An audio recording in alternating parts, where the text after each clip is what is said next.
साथ मला देशील काळी ए काय रे कुठून आले?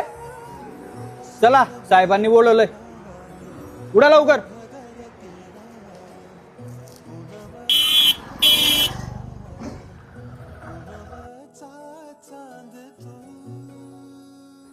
अरे तेजा, अरे काय अक्का, आज कोणाला लुटतंय र? अरे जरा बघ त्यांना, किती घाबरलेत ते पोरं. अरे पोटा पाण्यासाठी काही तर करू दे. तर चल निघ, जा जा वय. अक्का यार, चला पोरांना माझ्यासोबत. अरे का रे, तुम्ही कुठे चालले त्यासोबत? तो बोलला साहेबांना भेटा. अरे साहेब बेब काही नाही, चोट्टे भामटे येते आणि तुम्ही बाहेर गावचे दिसताय. चला माझ्यासोबत चला.